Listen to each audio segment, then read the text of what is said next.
Alright, what's up ladies and gentlemen, it's Super here and welcome to another Mortal Kombat 1 video. Today we're going to be going over some new information that I didn't even know about. It's probably been around for a long time, I'm just like barely getting to know about it. Shout out to my boy Dynasty for informing me with this information via his video. But we'll get to that in a bit. This video is going to be talking about the future of Mortal Kombat 1 once the story mode expansion happens. I don't know if Combat Pack 2 is going to happen before, or the story mode expansion is going to happen before, or if they're just going to group everything up into one and release a story mode expansion along with the 6 DLC characters that have been data mined so far. There might be some spoilers in the video that I might talk about, so if you guys don't want to be spoiled on what could potentially come in Mortal Kombat 1, click off the video now. Make sure you leave a like, rating, a thumbs up on the video. It's always appreciated. But let's talk about this. So I was watching Dynasty's video yesterday, and he mentioned that during the data mining process, there's been mention of friendships, there's been mention of babalities, there's been mention of mercy. Also, test your sight, test your luck. All these have been found in some way or another in the data mining of Mortal Kombat 1. Now, let me be clear. I'm not saying that everything is going to be coming in the future. Who knows? We might not get anything that I'm about to talk about. I doubt it, and I'll give you guys my opinion on what things I think are actually going to be coming to the game. But the fact that they even exist in the code in one way or another means that there is a possibility. With the story mode expansion, the Titan Havoc story mode expansion, NetherRealm has the potential to completely turn MK1 around completely. If you guys remember, for Mortal Kombat 11, MK11 didn't start off as good as it ended up being. We didn't even have a pick your own variation system. They designed the game to be able to create your own variation, customize your variation. But if you guys remember at the start, they had predetermined variations because they were afraid of having the competitive players just have completely broken setups. So over the course of the year, they started tweaking moves, and then they opened up the game later on. I don't remember if they opened it up during the Aftermath DLC or if they opened it up before that. But my whole point is that from the beginning of MK11 to even a year and a half later, the game was in a much better state than it was at the start. And there's no reason why Mortal Kombat 1 can have that. So the Aftermath DLC was actually really, really hype for MK11. We got 3 DLC characters, and they weren't even like the most popular DLC characters, yet a lot of people were excited because of the story mode expansion. The Aftermath DLC was super, super cool. It was a lot of fun to play through. I think it was like an hour and a half, 2 hours, something like that. It felt like a completely new story. Well, not new story, but just like a complete story. And it was a lot of fun.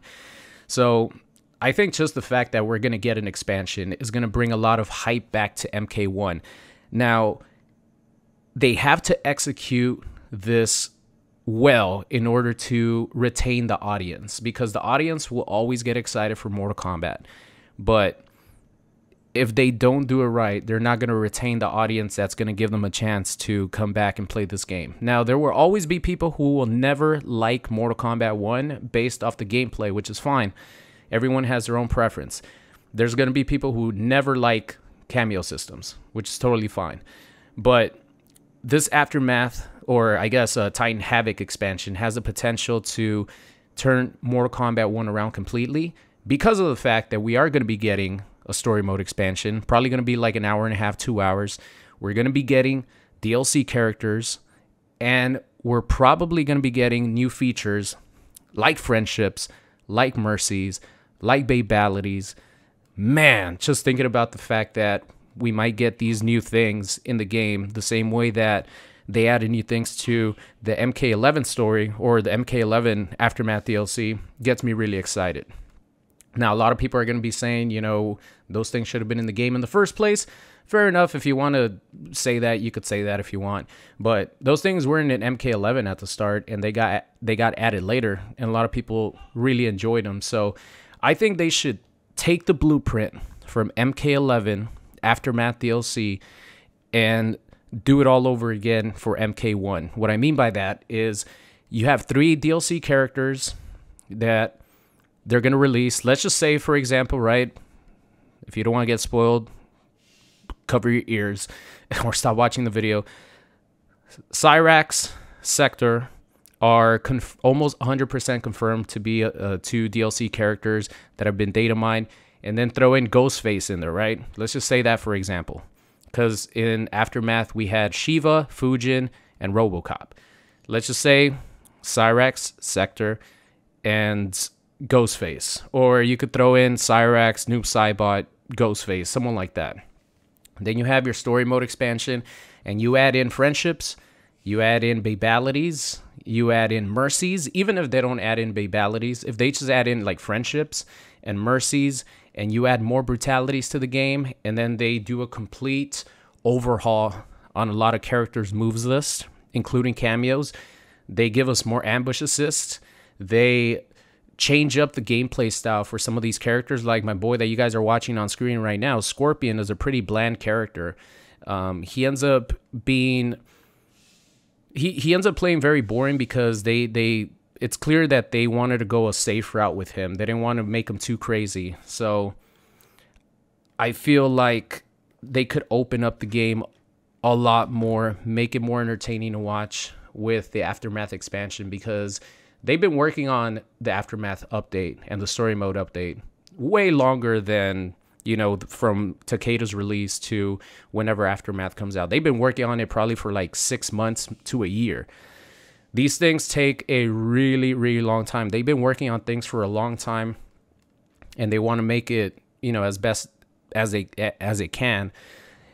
And with a new story mode expansion, it gives them the perfect opportunity, because things like updates when DLC characters come out, you're not going to get like crazy updates with a DLC character like, oh, let's add in this feature like mercies and friendships. But when you have a whole new story mode expansion with DLC characters, they could add in features that they didn't have time to finish before the game came out. So I'm thinking about the best case scenario here. And I'm thinking about the fact that we might get some friendships and get babalities and get mercies in Mortal Kombat 1, along with, please, NetherRealm, more brutalities. It hurts my soul that a character like General Shao only has 4 brutalities that do not include his down 2 uppercut brutality. It's crazy. Each character should have like 8 brutalities that are not the down 2 brutality, or like 10 brutalities each.